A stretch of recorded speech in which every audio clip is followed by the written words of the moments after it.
American tanks, self-propelled howitzers, hundreds of other fighting vehicles rolling off ships today and headed to the northern port of Bremerhaven.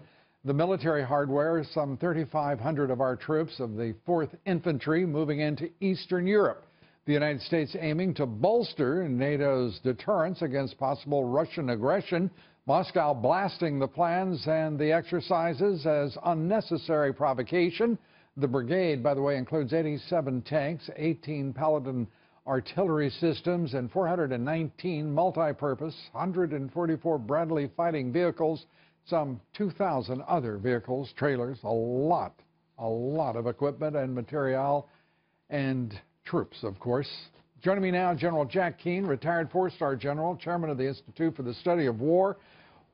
General, great to see you, and Happy New Year. Happy New Year. And our troops are moving, despite everything that the president-elect campaigned on, are moving to defend NATO countries specifically and to carry out exercises at a time when they have not bolstered their own defense militarily. Well, first of all, there is a real threat there. Russian aggression is real. Clearly, Putin wants to bring Eastern Europe under his sphere of influence and control, much as they had post-World War II with the Warsaw Pact. That's his strategic objective. He's been doing one provocation after another. NATO has to stand up to this aggression. They are feckless leaders, to be sure there, to be frank about it. I welcome President-elect Trump's involvement in NATO to help fix it, certainly, to help them to bolster their own defenses. But we have national interest here at stake ourselves. This is a move in the right direction, but it's not enough. It's not a sufficient, credible deterrent to what aggression the Russians have in mind here. It may not be, but I can't for the life of me find an act of aggression that approaches what they have already done in annexing Crimea, in the incursions that they made along Ukraine's border with Russia, and some of the overt threats with the Baltic states. I mean, I am lost, at a complete loss to understand what makes this moment any more provocative on the part of the Russians than any moment over the course of the last 3 years. No, it's part of the same tapestry.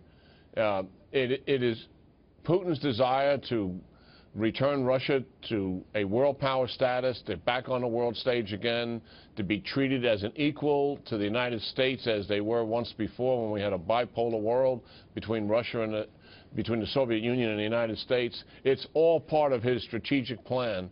Crimea, eastern Ukraine, as you mentioned, his incursion into Syria. He's back in the Middle East. He wants to be the most influential out-of-region country in the Middle East, rapidly replacing the United States sphere of influence there.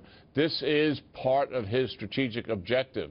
The problem is we are doing nothing to stop him, and this brigade, as I said, is a far cry from what is actually needed. We have to return some significant amount of troops to Europe and recognize that there really is a growing menace there, and we've got to stand up to it.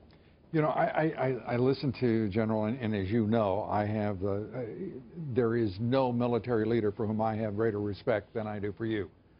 But there is also within this, I have to say, there is a reverberating alarm that pulses throughout all of the discussions of supporting Europe. You mentioned feckless leaders, and that is high flattery as far as I'm concerned for most of them, who are unwilling to pay for their own defense, unwilling to commit themselves to defense, commit themselves to all that is necessary, the sacrifice that's necessary to possess a strong military and to actually create a deterrent against the ambitions of a Vladimir Putin. We're sitting there with a brigade, all of this equipment, those young Americans, in a country, the European Union, if I may call it a country, that has a population of about 200 million more than we have in this country, an economy that is the second largest in the world in terms of GDP per capita, and we're acting as though they're some sort of banana republic that we have to save from the big bad wolf. It's quite a different paradigm, isn't it? Yes, certainly, and I agree with that characterization. And as I said, I invite President-elect Trump to get heavily involved in NATO and with their leaders, that the idea that the United States is going to be their constant backstop without their paying their fair share, those days should, in fact, be over. And there's so much that they can do, even if they can't get up to the 2% of GDP on defense. There's so many other things that they can do. The Eastern Europeans, by the way, are by and large fessing up to what their share should be. And obviously they have a stake because they're the most threatened here. But that is a chapter I think this new president is going to write.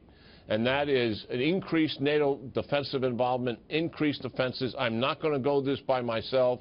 You're going to go there with me. And I'm looking forward to some of those discussions he's going to have with these leaders.